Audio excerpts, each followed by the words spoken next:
ICE and Border Patrol and all of the people have been so good. Really? The point-blank execution of Renee Good was far from the first fatal ICE encounter. 3 key facts. Number 1.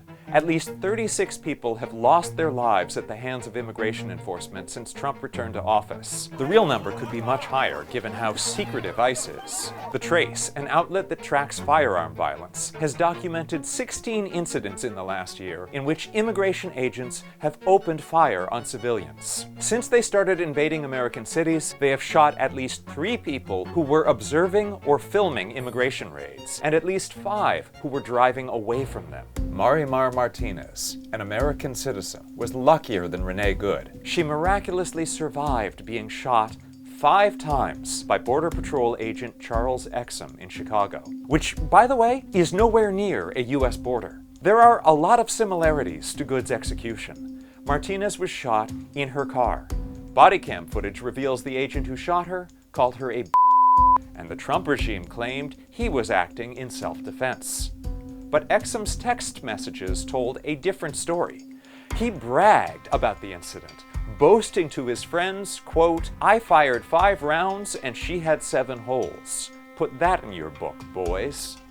The Trump regime tried to prosecute Martinez, but ultimately dropped the case. As of filming, Exum has not been charged. Most of the ICE fatalities occurred while people were in detention. And counter to the Trump narrative, nearly 75% of the people abducted by ICE have no criminal records. And speaking of criminals, because ICE agents insist on wearing masks, driving unmarked vehicles, and refusing to identify themselves, the FBI is now warning Americans to beware of imposters disguised as ICE agents to commit crimes.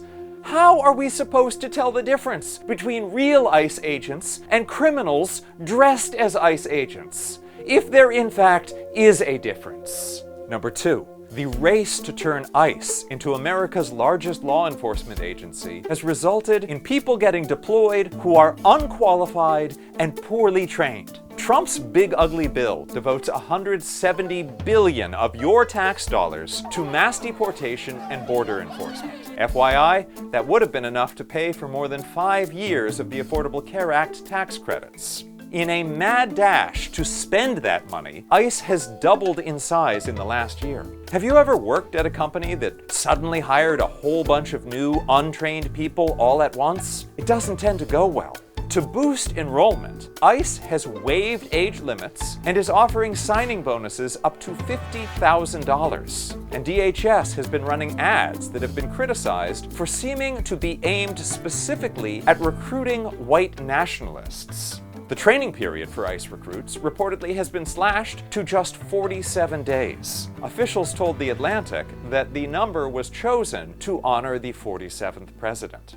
And it's not like ICE is getting our best and brightest. There are reports that more than 1/3 of the new recruits can't even pass the agency's fitness standards of being able to do 15 push-ups and 32 sit-ups. Congressman Jamie Raskin has raised the possibility that some of the masked ICE thugs who are now terrorizing American cities could be the same violent criminals who attacked the Capitol on January 6th, and that's why they're concealing their identities. We have multiple January 6th defendants who are working at the Department of Justice itself, including Ed Martin and Jared Wise. So if they're hiring them at the Department of Justice, presumably they're hiring them at the Homeland Security and ICE, and maybe they don't want them to be identified. Number 3.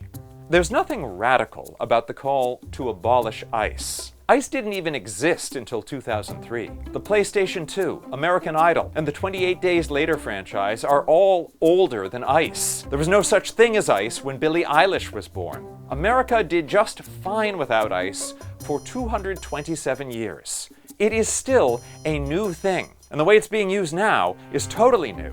Usually, when you try out a new thing and people lose their lives because of it, you get rid of it. Panera Bread discontinued its charged lemonade after only 2 fatalities. ICE was established the same month the US invaded Iraq over weapons of mass destruction that didn't exist. It was the aftermath of 9/11, and we were doing dumb things out of fear. Like the Iraq War, ICE was built on a false premise: the fiction that undocumented immigrants were a national security threat.